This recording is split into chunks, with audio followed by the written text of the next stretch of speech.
Saya akan berbagi kepada kita apa yang merupakan kelanjutan dari topik pembahasan di minggu lalu. Karena sepanjang bulan Februari kita bicara mengenai menata nilai-nilai hidup. Minggu semalam secara sekilas saya sudah bicara mengenai apa yang dimaksud dengan nilai hidup. Dan bagaimana kekuatan nilai hidup atau kehidupan yang tertata. Apa-apa yang akan kita peroleh. Namun sebelum saya mengulas apa yang sudah kita pelajari minggu lalu untuk membantu saudara terhubung dengan apa yang akan kita pelajari pada hari ini. Saya ajak lebih dulu kita baca ayat Alkitab yang juga merupakan ayat Alkitab yang kita baca minggu lalu, yaitu Yosua 14 ayat 6 sampai 15. Kita bicara mengenai 3 perilaku hidup yang perlu ditata. Nah, mari kita melihat Yosua pasal 14 ayat 6 sampai dengan ayat 15 Ibu Bapak ya. Kalau saudara sudah ketemu, kita akan membaca bersama-sama ayat Alkitabnya ayat demi ayat. Mulai dari ayat 6. 1, 2, 3. Bani Yehuda datang menghadap Yosua di Gilgal.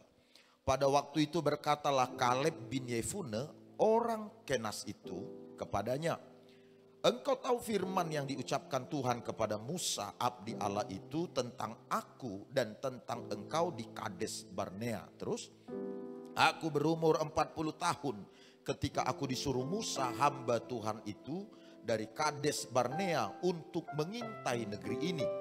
Dan aku pulang membawa kabar kepadanya yang sejujur-jujurnya. 8. Sedang saudara-saudaraku yang bersama-sama pergi ke sana dengan aku membuat tawar hati bangsa itu. Aku tetap mengikuti Tuhan Allahku dengan sepenuh hati. Pada waktu itu Musa bersumpah katanya, sesungguhnya tanah yang diinjak oleh kakimu itu akan menjadi milik pusakamu dan anak-anakmu sampai selama-lamanya. Sebab engkau tetap mengikuti Tuhan Allahku dengan sepenuh hati. 10. Jadi sekarang sesungguhnya Tuhan telah memelihara hidupku seperti yang dijanjikannya. Kini sudah 45 tahun lamanya sejak diucapkan Tuhan firman itu kepada Musa. Dan selama itu orang Israel mengembara di padang gurun. Jadi sekarang telah berumur 85 tahun aku hari ini. Terus pada waktu ini aku masih sama kuat seperti pada waktu aku disuruh Musa. Seperti kekuatan pada waktu itu, demikianlah kekuatanku sekarang untuk berperang dan untuk keluar masuk. 12. Oleh sebab itu berikanlah kepadaku pegunungan yang dijanjikan Tuhan pada waktu itu. Sebab engkau sendiri mendengar pada waktu itu bahwa di sana ada orang enak dengan kota-kota yang besar dan berkubu. Mungkin Tuhan menyertai aku sehingga aku menghalau mereka seperti yang difirmankan Tuhan. 13. Lalu Yosua memberkati Kaleb bin Yefune dan diberikannya Hebron kepadanya menjadi milik pusakanya. Itulah sebabnya Hebron menjadi milik pusaka Kaleb bin Yefune orang Kenas itu sampai sekarang ini. Karena ia tetap mengikuti Tuhan Allah Israel dengan sepenuh hati. Terakhir, nama Hebron dahulu ialah Kiryat Arba. Arba ialah orang yang paling besar di antara orang enak. Dan amanlah negeri itu berhenti berperang, katakan amin.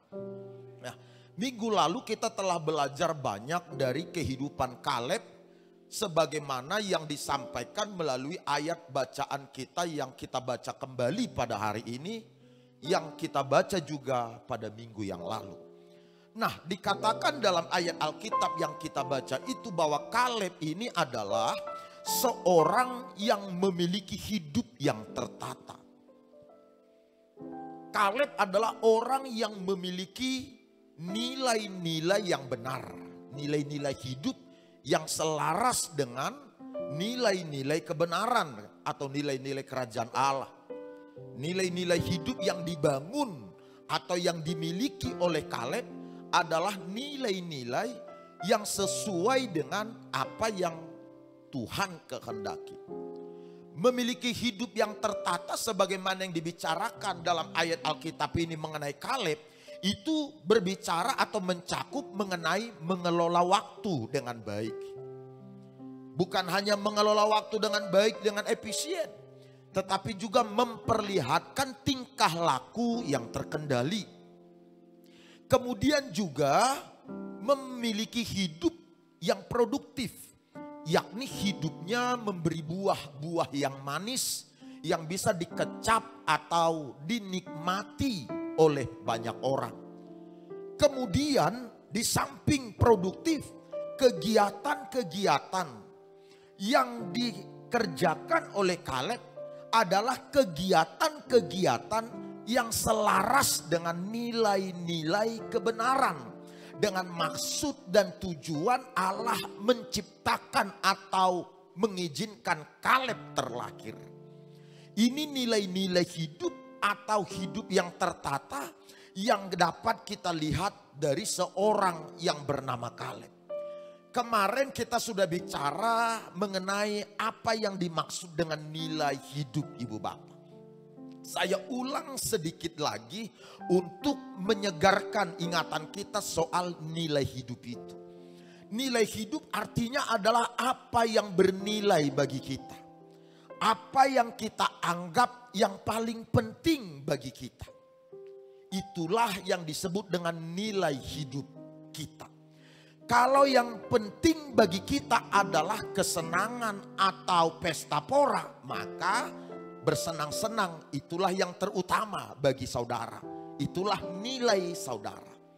Tetapi kalau yang terutama, yang terpenting bagi kita adalah katakanlah Tuhan Allah, maka melayani Tuhan adalah segala-galanya bagi kita. Menyukakan atau menyenangkan hati Tuhan segala-galanya bagi kita. Mencari Tuhan segala-galanya bagi kita. Itulah nilai kita. Lalu kalau Tuhan yang terutama bagi kita, melayani, menyenangkan, mencari Tuhan itu yang terutama bagi kita. Mungkin nilai kedua di samping urutannya, mungkin ada beberapa nilai-nilai hidup kita. Tuhan yang pertama. Lalu bagi kita barangkali yang terutama adalah kesehatan. Di samping Tuhan maka nilai yang kedua adalah kesehatan. Kesehatan yang paling bernilai bagi kita. Oleh karena itu saudara akan peduli dan fokus pada kesehatan-kesehatan kita. Jika kesehatan sesuatu yang bernilai bagi kita. Lalu barangkali nilai berikut bagi saudara adalah keluarga. Jika keluarga yang bernilai bagi saudara di samping Tuhan, maka kesehatan atau keluarga yang merupakan nilai penting bagi saudara, sesuatu yang terutama bagi saudara, maka saudara akan menjaga bagaimana keluarga saudara tetap ada dalam diri saudara atau bersama dengan saudara. Keluarga akan menjadi hal yang penting bagi saudara. Apabila ada upaya-upaya, suara-suara, bujukan-bujukan, ajakan-ajakan yang membuat saudara mengabaikan nilai-nilai ini, yakni mengabaikan Tuhan atau melupakan Tuhan atau tidak memenuhi nilai tersebut, maka seharusnya kita akan menolak semua kegiatan-kegiatan yang tidak mendekatkan kita kepada nilai atau yang tidak mencerminkan nilai kita. Apapun kegiatan itu. Kalau kegiatan itu tidak mencerminkan bahwa kita sedang mengutamakan Tuhan. Kegiatan itu adalah kegiatan yang berlawanan dengan kesehatan. Kegiatan itu adalah kegiatan yang berlawanan dengan kebersamaan keluarga atau dengan keluarga. Maka kita seharusnya tidak menerima atau tidak sungkan mengabaikan semua kegiatan bujukan atau apapun namanya. Karena itu bertentangan dengan nilai yang kita pahami, dengan nilai yang kita bangun, dengan nilai yang kita miliki. Yang mengerti katakan amin. Makanya semua kegiatan, semua tindakan kita, semua waktu-waktu kita akan efisien, akan terfokus kepada nilai-nilai yang kita miliki ini. Nilai-nilai yang kita bangun ini.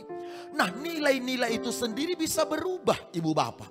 Tergantung pertama pengetahuan seseorang, kedewasaan iman dan rohani seseorang, dan juga tergantung dengan usia seseorang. Usianya masih muda, barangkali pemikirannya atau nilai yang berharga bagi dia karir, yang berharga bagi dia adalah uang. Yang paling bernilai adalah bagi dia kesenangan-kesenangan. Sehingga yang namanya Tuhan dan yang lain-lain, keluarga dan lain sebagainya, itu bukan sesuatu yang terutama bagi dia.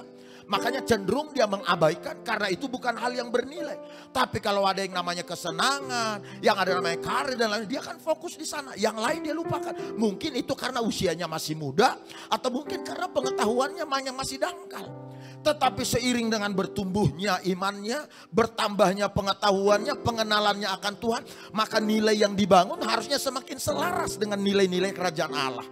Nilai-nilai yang dimilikinya harusnya semakin sesuai dengan maksud dan tujuan Tuhan menciptakan seseorang atau orang tersebut. Itulah keberadaan nilai-nilai dalam diri seseorang. Nah, karena itu tergantung ibu bapak. Minggu semalam saya sudah perhadapkan kepada saudara beberapa tes untuk menunjukkan nilai kita ada di mana. Kejujurankah? Nilai kita ada di mana? Kasih sayangkah? Nilai kita ada di mana? Perhatiankah? Nilai kita ada di mana? Apa yang paling tinggi urutannya?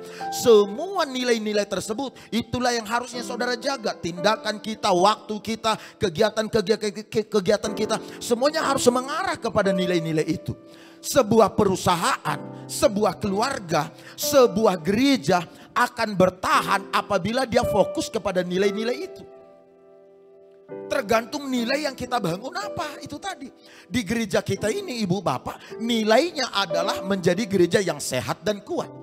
Semua hal yang melawan atau yang bertentangan dengan semua kegiatan yang bertentangan dengan yang namanya sehat, yang namanya kuat, semuanya harus kita abaikan. Karena fokus kita adalah menciptakan atau membangun gereja yang sehat dan kuat. Semua karakter, semua perilaku yang tidak mencerminkan sehat dan kuat harus dilawan. Sebab itu akan merusak nilai-nilai kita. Nah, oleh karena itu di keluarga kita demikian. Di usaha demikian. Nilai dari usaha itu apa? Nilai dari pekerjaan itu apa? Seiring dengan nilai tersebut, semuanya tindakan kita, waktu kita harus difokuskan ke sana. Kalau kita mau berhasil dan mau berkemenangan. Yang mengerti sejauh ini katakan amin. Nah, perhatikan ibu bapak saudara-saudara sekalian. Alkitab memberitahukan bahwa Kaleb ini orang yang memiliki hidup yang tertata. Nilai-nilainya benar. Saudara nanti bisa temukan itu di ayat 8, ayat 9, ayat 14. Ayat-ayat itu mencerminkan bahwa Kaleb ini tertata hidupnya. Dia tetap setia mengikuti Tuhan. Sementara yang lain menyebarkan kekhawatiran, menyebarkan kemarahan, menyebarkan kejengkelan, menyebarkan kemalasan, menyebarkan hal-hal yang negatif. Kaleb tetap menyebarkan hal-hal yang baik, hal-hal yang positif, jujur, kata ayat 8, ayat 9 dan juga dengan ayatnya yang ke-14. Lalu kemudian kita diperhadapkan, kenapa Kaleb bisa memiliki hidup yang tertata? Apa yang membuat kehidupan Kaleb ini tertata? Nah, ayat 7 melaporkan kepada kita ibu bapak, ternyata karena Kaleb bersedia dibapai, Kaleb bersedia dimentor, Kaleb bersedia dibimbing oleh para pemimpinnya, oleh para bapak rohaninya, oleh para mentornya. Kebanyakan orang zaman sekarang tidak punya mentor. Punya usaha tidak punya mentor. Punya rumah tangga tapi tidak punya mentor. Ingin hidup sehat tapi tidak punya mentor. Artinya begini ibu bapak, mungkin ada orang yang memberi nasihat. Tapi apa kata orang yang memberi nasihat itu, nasihatnya nggak didengar. Berarti kan tidak bersedia dibapai, tidak bersedia dimentor, tidak bersedia dibimbing. Oleh karena itu yang namanya kesehatan, kalau tadinya itu merupakan hal yang penting bagi dia, akhirnya dia tidak menikmati hidup yang sehat. Saya dulu ibu bapak kalau saudara bandingkan dengan sekarang mungkin 10 apa 12 tahun lalu, saya tuh khotbah nyaris nggak pernah berhenti, hampir tidak diketahui titik dan komanya. Kalau saudara bisa melihat, membandingkan ya, 10-12 tahun lalu. Khotbahnya itu gak pernah ketemu titik komanya. Terus mulai dari awal. Bahkan itu sampai 3 sesi. Teriak terus, lepas terus. Pokoknya setiap kali sesi ganti baju. Selesai sesi ganti baju. Sekarang lebih santai. Kenapa? Apa yang berbeda? Saya mendapat sebuah nasihat dari seorang yang memang orang kesehatan. Dia berkata, Pak, kalau Bapak gak jaga, kita khawatir Bapak bisa turun tuh. akan ada problem ke depan kalau Bapak nggak jaga. Nasihat itu kuat di saya.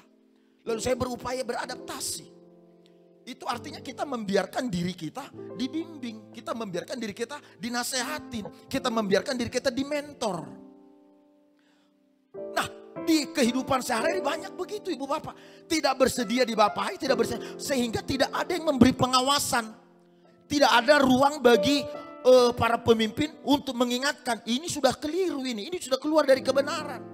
Bahkan ketika diingatkan, ketika dinasehatin, malah yang terjadi adalah dia menolak. Bukan hanya menolak, dia malah marah. Ini namanya tidak memberi dirinya dibapai, tidak memberi dirinya dimentor. Saya sudah ingatkan kepada kita semuanya, tidak ada pengusaha yang berhasil, kaya raya, tidak ada perusahaan yang maju dan berkembang tanpa membiarkan dirinya dimentor oleh pengusaha yang lebih sukses. Orang-orang yang lebih dulu menjadi pelaku usaha adalah orang-orang yang telah memiliki berbagai pengalaman, berbagai pengetahuan, sehingga pengalaman-pengalaman itu berharga dan kalau dibagikan kepada kita yang bersedia belajar dan bersedia dimentor, dibimbing, maka ini akan menolong kita matang atau cakap mengelola usaha dan menghadapi pasar yang ada. Demikian dengan leadership, dengan kepemimpinan. Tidak ada seorang pemimpin yang baik kalau dia tidak pernah dipimpin dengan baik. Tidak ada seorang anak rohani, bapak rohani yang baik kalau dia tidak pernah menjadi anak rohani yang baik. Pendek kata, hukum Alkitab adalah walau saudara bisa belajar dari internet, bisa belajar dari seminar, bisa belajar dari hal-hal yang lain, soal pengetahuan, soal meningkatkan kemajuan, pencapaian, tetapi hukum Alkitab supaya kita bisa berkemenangan, berhasil, menata semua dengan baik, kita harus bersedia dimentor, dibimbing, dibapai. Yang paham katakan amin. Itu yang menjadi alasan kenapa Kaleb berhasil hidupnya tertata.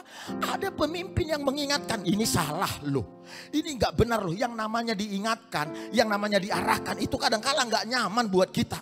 Tetapi salah satu syarat untuk kita bisa dibapai dengan baik, dimentor dengan baik adalah terbuka buat semua nasihat. Walau kadang-kala nasihatnya gak sesuai dengan apa yang kita harapkan. Karena orang yang di atas kita itu, dia memiliki jangkauan penglihatan lebih luas dari apa yang kita lihat. Kadangkala kita tidak bisa melihat sesuatu yang dilihat oleh pembimbing kita, oleh penasehat kita, oleh mentor kita. Makanya Raja Salomo, raja kaya raya ini menulis dalam kitab Amsal, semakin banyak penasehat semakin bagus. Kalau saudara pengen usahanya bagus, rumah tangganya bagus, siapa mentor saudara di keluarga?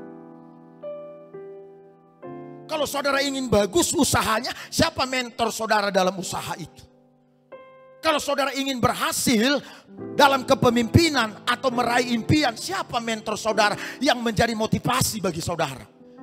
Dengarlah nasihatnya, dengarlah sarannya, ikutilah petunjuknya. Sering sekali Tuhan berbicara kepada kita lewat mereka semua. Makanya kita jadi tertata, Kaleb tertata. Nah, selain saya itu tadi munculin dulu. Akibat karena Kaleb membiarkan dirinya dibapai, dimentor, dibimbing. Akibatnya apa kata Alkitab? Kaleb mempunyai manfaat atau memperoleh manfaat yang luar biasa. Bukan hanya dalam masa dia hidup, tetapi juga tahun depannya, bahkan pada masa depan yang jauh. Kaleb beroleh manfaat itu. Kalau saudara mengikuti nasihat mentor saudara, nasihat pembimbing saudara, nasihat bapak rohani saudara, mungkin sekarang saudara belum lihat manfaatnya, tapi lihat jangka panjang, lihat ke depannya. Saudara kan beroleh manfaat itu. Kaleb ini ibu bapak mempunyai stamina fisik yang kuat. Dalam ayat Alkitab yang kita baca, Kaleb berkata, dulu 40 tahun usiaku, sekarang sudah 85, tapi kekuatanku masih sama dengan ketika aku usia 40 tahun. Kenapa stamina Kaleb cukup? Karena dia dibapai, dia dimentor. Lalu bukan hanya dia beroleh stamina fisik yang kuat, karena Kaleb hidupnya tertata, bersedia dibapai. Akibat yang berikut ialah emosionalnya penuh dengan gairah. Emosionalnya, suasana perasaannya tertata. Kita sering sekali gagal dalam hal ini, bukan? Dalam suasana perasaan kita sering gagal. Perasaan kita itu gak bisa stabil. Oke lah, mungkin gak jaminan perasaan kita bisa stabil ibu bapak. Mungkin tidak banyak orang bisa menjaga stabilitas perasaannya atau suasana emosionalnya. Tapi setidaknya kita gak terpuruk. Tapi setidaknya perasaan kita itu tidak negatif melulu, tidak merosot melulu. Perasaan atau suasana hati kita itu setidaknya adalah mencerminkan hal-hal yang benar. Penuh semangat, tidak anjlok stamina kita, gairah kita, tidak. Lalu apalagi hasil-hasil yang kita kerjakan maksimal. Karena semangat yang patah mengeringkan tulang, hati yang gembira itu adalah obat. Makanya ketika kita mengerjakan apapun, mengurus apapun, ya jadi maksimal pekerjaan kita, maksimal yang kita lakukan. Lalu apalagi apapun yang dikerjakan memberi manfaat bagi dirinya dan juga bagi orang lain. Itu Kaleb. Karena yang pertama Kaleb memberikan dirinya dibapai, dimentor atau dibimbing. Akibatnya adalah hal-hal hebat ini. Setelah kita melihat bagaimana kekuatan dari hidup yang tertata, yang tercermin dari pribadinya Kaleb. Nah, pada hari ini ibu bapak saya ingin mengajak kita masuk lebih dalam. Untuk bisa melihat hal apa yang perlu ditata dari hidup kita. Belajar dari Kaleb juga. Kalau saudara bisa mengerti ada hal yang perlu ditata, tidak bisa tidak, ini harus ditata. Kalau saudara ingin berkemenangan, saudara ingin menjadi orang yang murah hati, saudara ingin menjadi berkat, saudara ingin mengalami kesehatan yang baik, stamina yang kuat, gairah yang dipenuhi dengan emosional yang dipenuhi dengan gairah. 3 hal ini penting untuk saudara tata. 3 hal itu apa? Yang pertama adalah sikap. Lihat ibu bapak. Sekali lagi, yang pertama ialah sikap. Kita baca dulu Alkitab kita yuk. Pasal 14 ayat 10 sampai 12.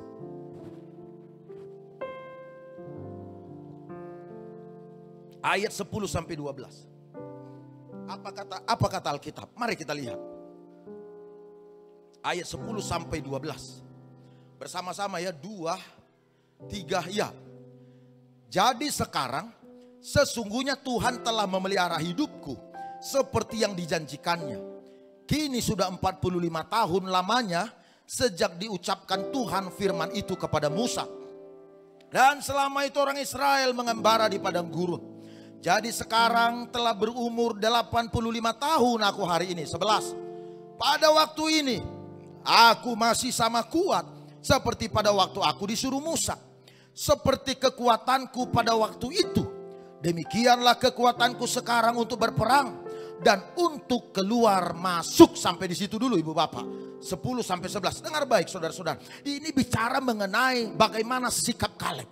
Ayat yang kita baca barusan. Tapi sebelum saya lebih dalam menjelaskan seperti apa sikap Kaleb, sebagaimana yang dikemukakan oleh ayat 10, 11 dan 12, saya informasikan dulu kepada kita pengertian sikap berdasarkan kacamata iman Kristen. Apa itu sikap menurut pandangan iman Kristen? Menurut pandangan iman Kristen, sikap adalah kecenderungan orang berpikir dan berperasaan sehubungan dengan apa yang ada di hadapannya. Hal baikkah yang ada di hadapannya sekarang?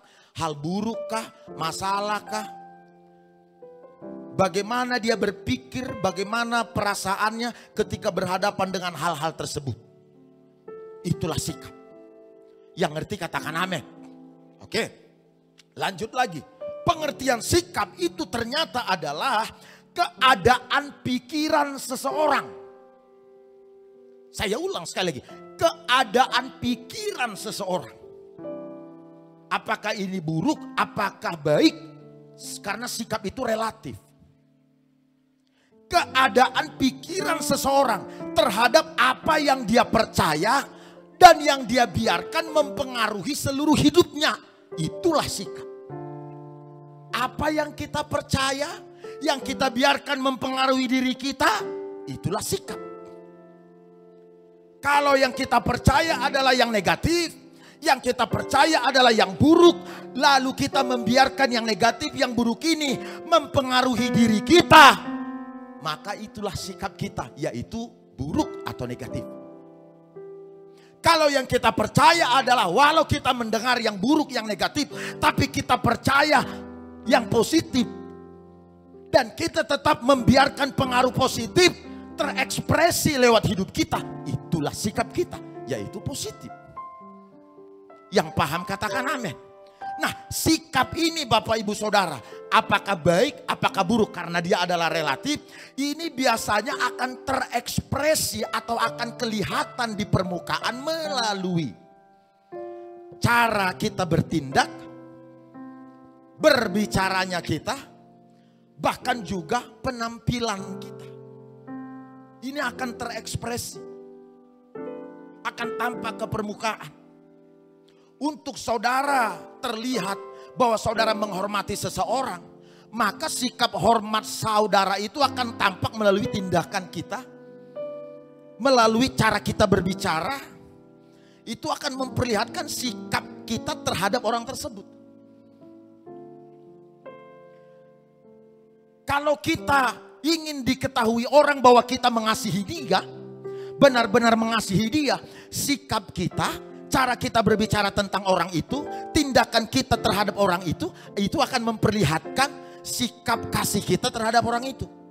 Kita berkata, aku mengasihi dia, aku mencintai dia, aku menghormati dia, tapi sikap kita, ekspresi kita, tindakan kita, cara kita berbicara tentang orang itu tidak mencerminkannya, berarti kita tidak sedang mengasihi orang tersebut. Karena itu semua akan terekspresi dengan tindakan-tindakan atau dengan cara kita berbicara, cara kita berpikir. Nah, ayat Alkitab yang kita baca ini menjelaskan bahwa Kaleb sikapnya jelas. Sikap Kaleb itu apa? Sikap Kaleb adalah tertata. Sikap Kaleb terarah kepada hal yang benar.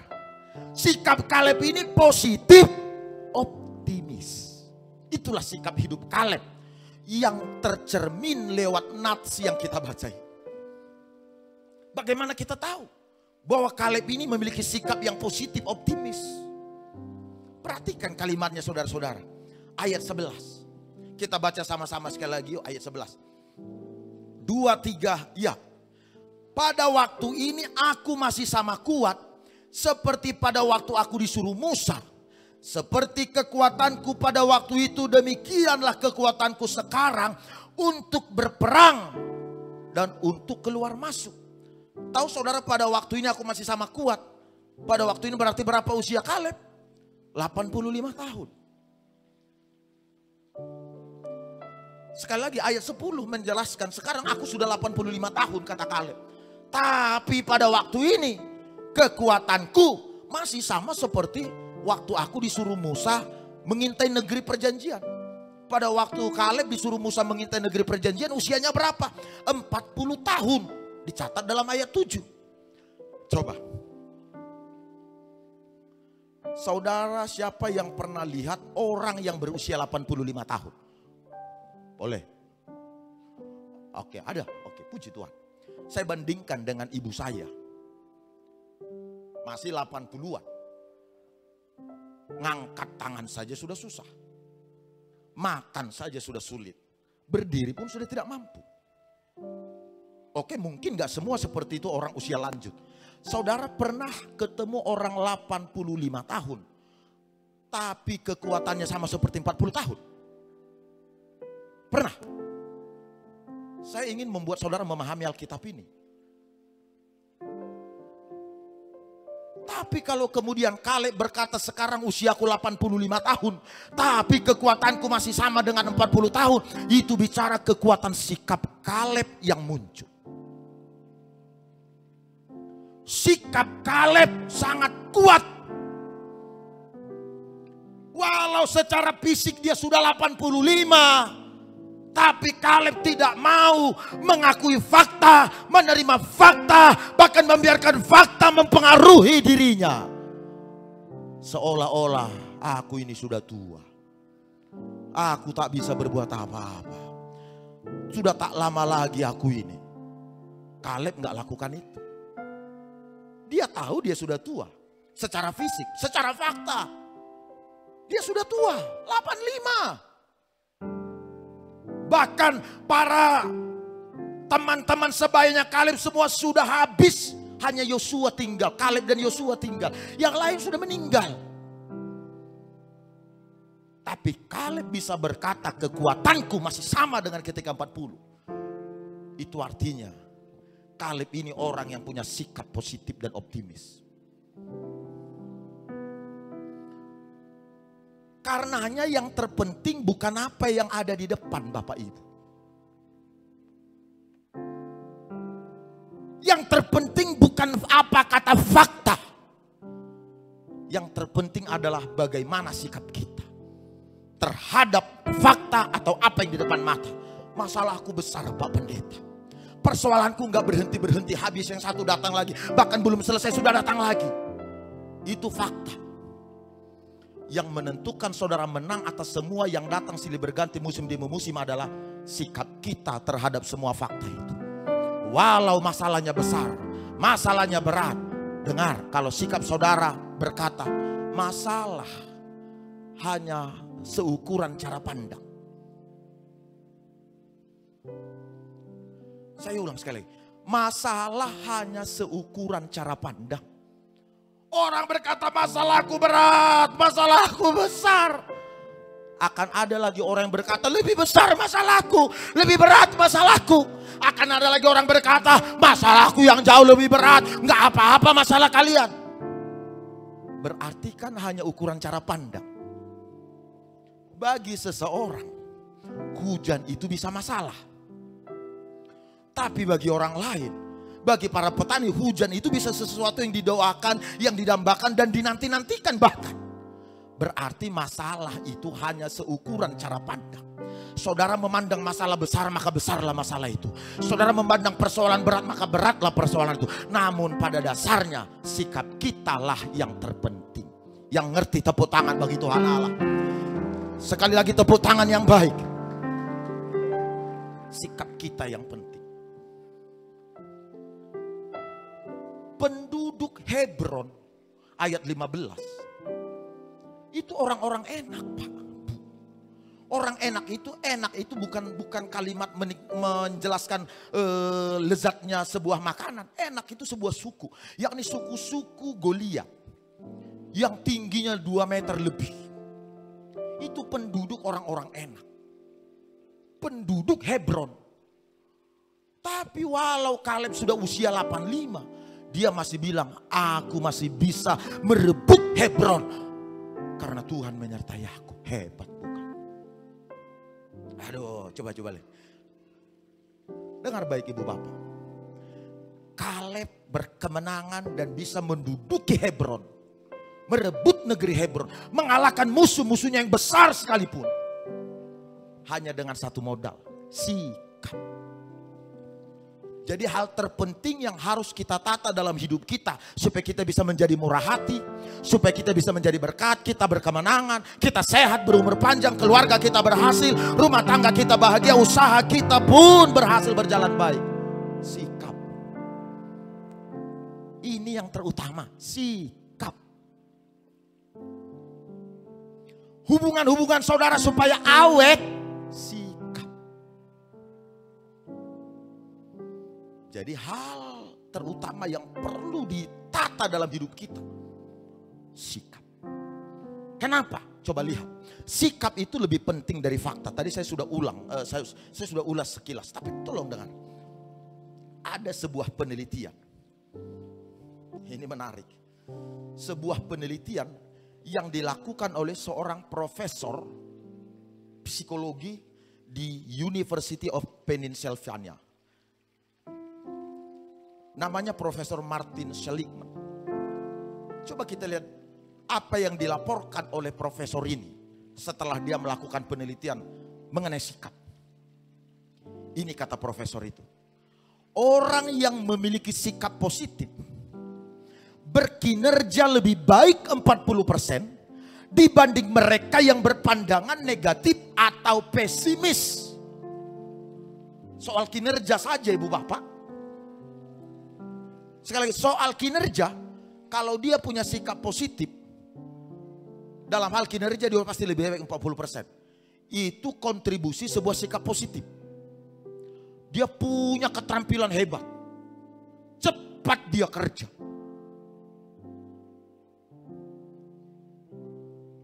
Mudah bergaul. Sebutlah kelebihan-kelebihan lainnya yang dimiliki oleh orang.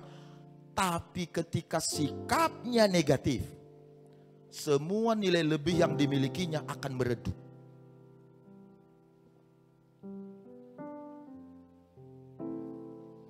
Tapi kalau sikapnya positif, walau dia tidak memiliki kelebihan, keterampilan, keunggulan seperti orang pada rata-rata, sikap positifnya itu menjadikan dia lebih unggul daripada yang lain. Lebih bertahan, lebih tekun, lebih memberi hasil. Sikap positif. Makanya salah satu syarat dalam sebuah teamwork atau tim kerja, kalau saudara punya perusahaan, atau saudara bekerja, atau saudara sebagai leader, saudara sebagai pemimpin, saudara sebagai apa saja, salah satu syarat untuk ada menjadi teamwork adalah sikapnya dulu. Kalau saudara punya tim, tapi sikapnya tim kita ini negatif, sikap timnya kita ini pesimis, ketika saudara mengutarakan visi, mereka ini akan menahan saudara. Mereka akan memperhadapkan ke saudara hal-hal yang bersifat mengkhawatirkan, menakutkan, sehingga kita tidak menggerakkan visi ini. Bahkan ketika saudara sangat pengen naik, mereka akan tarik saudara turun. Karena sikap negatif yang dimilikinya. Makanya kenapa dalam sebuah tim Tuhan Yesus, dia layani orang banyak. Wah, ratusan ribu. Tapi dari situ dia punya murid hanya 120. Dari ribuan itu dia pilih 120 orang. Dia baik pada semua orang. Tapi dari ribuan itu dia pilih 120 orang. Dia mengadakan pertemuan-pertemuan dan doa dengan yang 120 orang ini. Dari yang 120 dia pilih 70. Kepada yang 70 ini dia bekali, dia latih, dia muridkan, dia utus. Dari yang 70 dia pilih 12. Dari yang 12 dia pilih 3. 3 ini kemanapun Yesus pergi dia ada. Yang 3 ini. Yang 12 belum tentu. Apalagi yang 120. Tapi kemanapun Yesus pergi dia mereka yang 3 ini ada. Bahkan walau sudah lelah berjalan bersama-sama selama seminggu berhari-hari, tetap mereka ada. Bahkan ketika Yesus disalib, yang 3 ini tetap ada. Yesus bangkit, yang 3 ini tetap ada. Kenapa? Karena yang 3 ini sudah punya sikap yang sama. Dia ngerti detak jantungnya Kristus. Hatinya Kristus. Makanya dia beri hidupnya. Nah begitu di timnya saudara, di keluarga. Kita ini Pak, Bu, punya generasi. Bagian kita sebagai orang tua, tidak cukup hanya berdoa buat mereka. Untuk anak-anak kita. Untuk generasi kita, tidak. Selama ini kita cenderung hanya memilih, kita doakan saja. Tidak.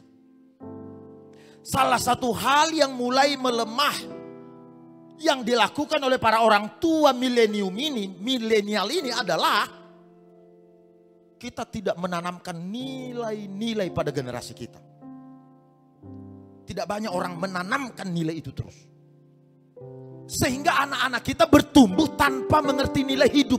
Mereka berkembang tanpa mengetahui nilai hidup. Makanya karakter mereka, apa yang mereka lakukan, apa yang mereka mau kerjakan tidak tertata. Karena nilai tidak ditanamkan. Lalu kalau begitu yang harus dilakukan oleh orang tua, jangan berhenti menanamkan nilai kepada mereka. Nilai di rumah tangga saudara itu apa? Seharusnya saudara berkata, kalau Tuhan yang terutama bagi saudara para orang tua, ngomong pada anak-anak kita, dimanapun kamu pergi nakku, dimanapun kamu berada, apapun kerjamu, melayani Tuhan itu yang terutama. Itu harus ditanamkan. Variasi cara saudara menanamkannya, saudara yang paham. Lihat kapasitas hatinya anak saudara, generasi saudara. Tanamkan terus, tanamkan. Paksakan nilai itu masuk ke dalam dirinya. Karena tidak banyak orang mau menerima semua nilai itu dengan sukacita, dengan tenang. Tapi sering sekali obat yang berhasil menyembuhkan harus dipaksa diminum. Baru kemudian orang itu sehat. Tanamkan nilainya. Tuhan yang terutama, anakku. Pantau, nah udah baca firman belum? Nah sudah ibadah apa belum? Nah sudah ini apa belum? Itu nilai. Capek kita sekarang memang. Tapi ke depan kita akan menikmati dari capek itu. Buah yang manis dari apa yang kita kerjakan itu. Kita tidak akan susah lagi di kemudian dibuatnya. Karena kita sudah menanamkan nilai. Kemanapun dia pergi kita gak khawatir. Karena kita sudah taruh nilai itu. Gak lagi tiap hari video call, manakah, video call. Gak lagi begitu. Karena nilai sudah ada dalam dia. Dia mau bikin apa, saudara sudah percaya pada dia. Yang paham boleh katakan amin. Oh, nilai ini mesti ditanamkan ibu bapak. Kembali ke slide saya tadi. Waduh, waktunya dikit lagi nih. Padahal 3 yang perlu. Tahu ibu bapak saudara-saudara. Berangkat dari hasil penelitian Martin Seligman ini dan juga berdasarkan keterangan-keterangan yang dikemukakan dalam Alkitab, maka kita bisa menarik kesimpulan sementara bahwa walau kita tidak bisa mengubah tragedi yang terjadi secara tiba-tiba atau tak terduga, tapi kita bisa menjaga sikap kita. Kita tidak bisa mengubah masa lalu, tapi kita bisa menjaga sikap kita. Kita tidak bisa mengubah pikiran orang, perkataan orang tentang kita. Tetapi kita bisa mengubah dan menjaga nilai-nilai hidup kita, sikap kita. Karena itu sikaplah yang penting. Sikaplah yang menjadikan sebuah keluarga, sebuah gereja, sebuah usaha berhasil atau gagal. Kalau dalam hal menjaga sikap, saudara sudah berhasil. Sikap saudara tertata positif. Walau di tengah-tengah atmosfer yang negatif, lingkungan yang negatif. Saudara tata hati saudara tetap positif. Ini sudah akan menghantarkan saudara lebih cepat berkemenangan dibanding yang lain. Hanya jaga hati supaya tetap tertata, positif dia di tengah-tengah semua lingkungan. Optimis. Orang bilang gak mungkin, gak bisa, gak ngerti kita. Kita bilang bersama Tuhan pasti bisa. Bersama Tuhan pasti bisa. Gak bakal sehat, gak bakal sembuh, gak bakal pulih. Bersama Tuhan, tidak ada yang mustahil bagi Tuhan. Tidak ada yang tak mungkin. Tuhan bisa mengubah keadaan. Sikap positif. Ketika saudara bisa memenangkan sikap saudara di tengah-tengah semua pertempuran dan lingkungan yang negatif, saudaralah pemenang sejati di depan.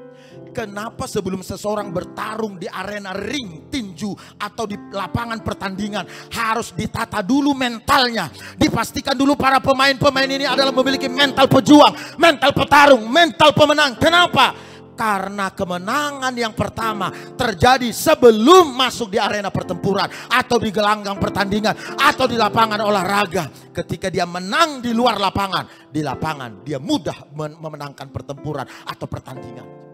Mentalnya, sikap. Lalu kalau begitu ibu bapak, apa yang terjadi di sekitar kita bukanlah penentu. Itu cuma 10%. 90% apa yang ada di dalam. Bagaimana kita merespon apa yang terjadi di depan. Hidup ini ditentukan oleh 10% yang terjadi, tapi 90% respon kita pada apa yang terjadi. Waduh, sedikit nih. Thomas Alva Edison, dalam kurun waktu 1000 tahun belakangan, Thomas Alva Edison adalah orang terhebat 1000 tahun belakangan ini. Belum ada yang menyamainya. Kenapa dia orang terhebat? Thomas Alva Edison adalah orang yang telah berhasil memperoleh temuan 1093 jenis temuan dalam kurun waktu usia 65 tahun. 1093 temuan dalam kurun usia 65 tahun. Makanya dia terhebat. Apresiasi datang dari berbagai negara seluruh dunia. Bahkan kepala-kepala negara. 65 tahun. Termasuk ketika menemukan lampu pijar ini. Satu waktu ibu bapak. Gudang tempat penelitiannya Thomas Alva Edison. Kantornya semua dari situ. Lebih luas, 3 kali lebih luas dari lapangan bola. Pertokoan rukonya itu, bukan pertokoan ruko, tempat kantor penelitian dan lain sebagainya. Satu waktu di usia 67 tahun. Sekali lagi usia 67 tahun.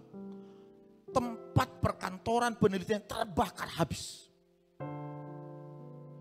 Ketika terbakar tempat penelitian perkantoran, orang-orang tetangga-tetangganya mengira bahwa habislah Thomas. Edison selesai.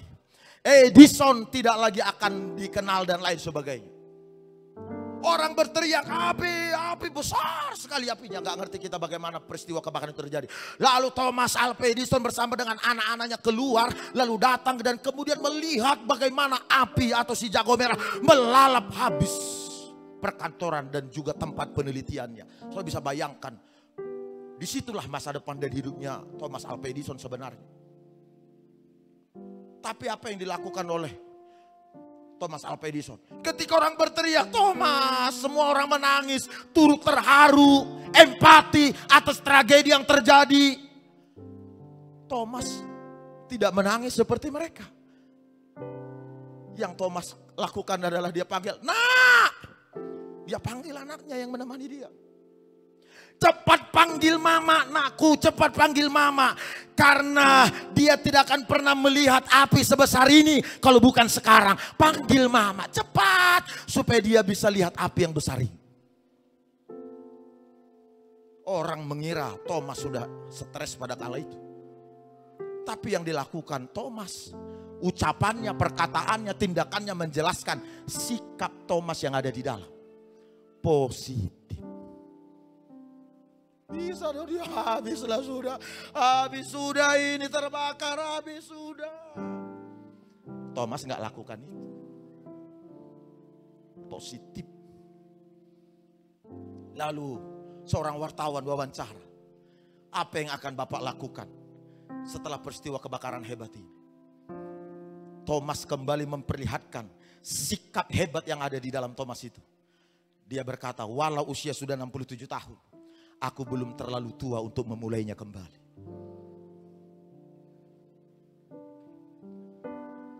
Sekali lagi Thomas bilang, aku belum terlalu tua memulainya. Umur udah 67 tahun. Thomas. Berarti yang hebat itu adalah sikapnya Thomas. Sikapnya. Seribuan kali dia gagal menemukan bahan baku daripada lampu pijar. Dia nggak menyebut itu sebagai sebuah kegagalan. Percobaan gagal, lakukan lagi. Dia tidak sebut itu sebagai sebuah kegagalan. Berarti memang sikapnya yang hebat. Saudara dibantai, saudara diejek, saudara direndahkan, saudara dihabisin, saudara dikulitin, saudara dikubur dengan semua masalah dan persoalan, tuduhan, dakwaan. Sikap saudara menjelaskan apakah kita menang atau kita akan bangkit dan berkemenangan. Alkitab berkata 7 kali orang benar jatuh, 7 kali dia bangkit. Artinya bukan masalah saudara gagal yang penting, bukan masalah saudara jatuh, bukan masalah saudara melakukan pelanggaran, bukan masalah saudara melakukan kesalahan. Apakah saudara bangkit sesudah melakukan semua kesalahan itu? Sesudah jatuh, sesudah melanggar, sesudah ada kekeliruan, apakah saudara bangkit kembali? Asal saudara bangkit, kemenangan ada di pihak kita. Yang mengerti tepuk tangan bagi Tuhan Allah. Karenanya sikap itu yang penting. Sikap. Yang kedua, ketiga saya sampaikan lalu saya stop. Tidak usah munculin slide-nya lagi. Yang harus ditata yang kedua, di samping sikap yang pertama, sabar. Kaleb ini sabar menanti janji Tuhan. Ketika dia pulang mengintai, 40 tahun masih umurnya, lalu duduk di negeri di perjanjian. Ketika mereka menduduki negeri perjanjian, bahkan 45 tahun kemudian, sehingga kalimatnya sekarang sudah 85 tahun kata Kaleb. Usia 85 tahun baru Kaleb mendapatkan apa yang dijanjikan kepadanya, yaitu tanah Hebron. Dia sabar menanti janji Tuhan 45 tahun. Sabar Pak, sabar Bu, doa kita akan dijawab. Tuhan itu kerja sangat teradministrasi, rencananya tepat, gak pernah gagal dan berantakan. Percayalah, Dia merancang dunia ini sebelum Dia menciptakan. Karenanya pengertian saudara akan apa yang saya ucapkan ini menentukan. Apakah saudara percaya bahwa dunia ini terjadi dengan kebetulan, atau karena diciptakan atau dirancang? Kalau saudara percaya dunia ini terjadi kebetulan, maka saudara pun akan percaya bahwa apa yang terjadi pada diri saudara adalah kebetulan. Tapi kalau saudara percaya bahwa dunia ini diciptakan, dunia ini dirancang, direncanakan, demikianlah keberadaan kita di dunia ini. Dirancang, direncanakan, bukan kebetulan. Jadi kalau Dia merancang hidup kita, berarti Dia merancang hal-hal hebat bagi kita. Dan rancangannya tidak pernah gagal. Apa yang perlu ditata yang ketiga? Kesetiaan. Di samping saudara sabar, setialah terus. Setia terus. Setia terus. Kalau saudara bisa bertahan 5 menit lebih lama daripada lawan saudara, maka saudara berpotensi berkemenangan. Dan saudaralah pemenang. Setia. Kaleb setia mengikut Tuhan. Bahkan sampai semua meninggalkan Tuhan pada kala itu. Tapi Kaleb tetap setia. Orang-orang bicara tentang negatif, menimbulkan khawatir dan cemas. 12 orang mereka pengintai negeri, 10 orang mayoritas mereka bicara buruk, bicara negatif, bicara tidak jujur. Kaleb bicara jujur. Setia Kaleb. Setianya lah membuat apa yang dijanjikan datang pada. Doa saya saudara semua, jadilah orang-orang yang memiliki sikap positif. Jangan berubah. Tata itu. Selama ini negatif, selama ini gak stabil. Tata hari ini. Positif di tengah-tengah keadaan negatif sekalipun. Sabar menanti janji Allah. Setia melayani Tuhan, mengikut Tuhan. Mari kita nyanyi.